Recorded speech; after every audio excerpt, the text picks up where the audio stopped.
Pleased to meet you. This is Fixed and Folded, the knife review channel for the casual knife collector. I'm Cody, and I will be reviewing the Benchmade Freek, or I call this model the Super Freek. Full-size knife.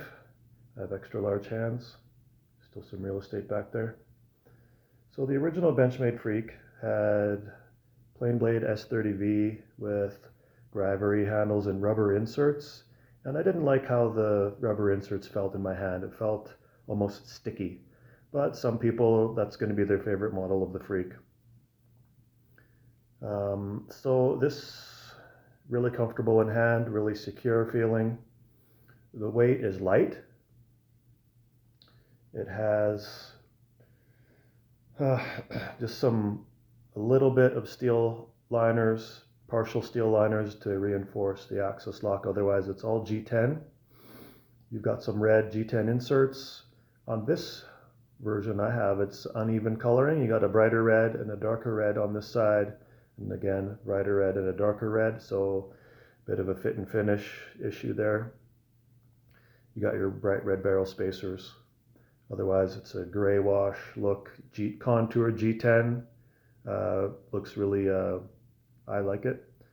Super comfortable. And you've got a coated M4 blade, which is like a super steel. It's just not stainless, and so it needs to be coated or oiled or dried off if it's not going to be coated. You can definitely confidently do medium duty work. Light duty work is not a problem at all either. You've got a high flat grind on the blade and medium thickness, and at about near the end it tapers down to a point. In my testing, this is very good at slicing and very good at piercing, so utility is excellent. This uses the traditional Benchmade pocket clip, which you can find on such classics as the Benchmade Griptilian. I did have to bend this down with some pliers, as it was a hot spot for me when I got it out of the box. Now it's really comfortable.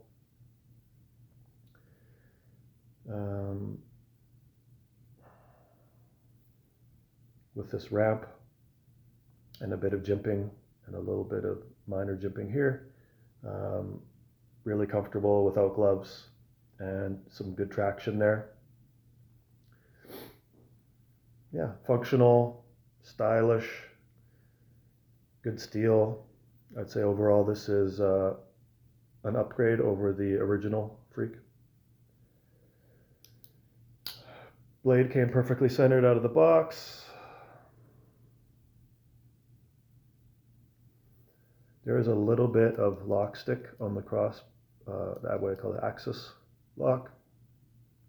There's no lock stick if you just swing it with the axis lock, but if you thumb flick it, you can hear a little bit of stick, and even a slow roll, sometimes it sticks.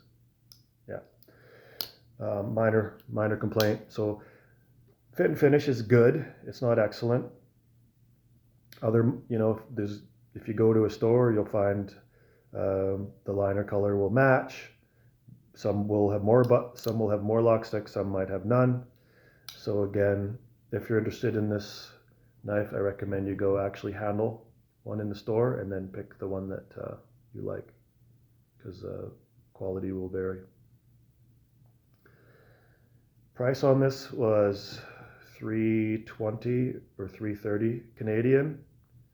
Benchmade and Spyderco prices have been rising the last year or two with regularity. Another competitor is another Benchmade Readout. It has very similar dimensions, similar weight. I think the Readout with the stock handle scales is going to be a little bit lighter than this one, mostly because of the plastic full polymer handle as opposed to this G10. I've got some aftermarket aluminum scales from Advanced Weapon Technologies in the States. And just mostly comes down to the styling of which one you're going to prefer, or maybe you'll get both like me.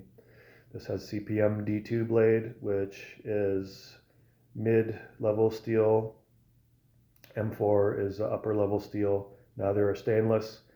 This one is slightly higher toughness, slightly higher edge retention, but I'm perfectly happy with CPMD2 for me. Prices are about the same to buy. And then if you're going to do this, another $180, including shipping, taxes, all in to order into Canada from the States, because I live in Alberta, Canada. So this is a good knife. If you find one in the store, you're willing to pay the $320, $330 Canadian, and you fall in love with it, you will be happy with this knife. One more size comparison. You've got a mid-size knife. This is the Cold Steel Verdict. I have extra large hands, and I still have a little bit of handle poking out the back. Perfectly comfortable. This one, size up than that.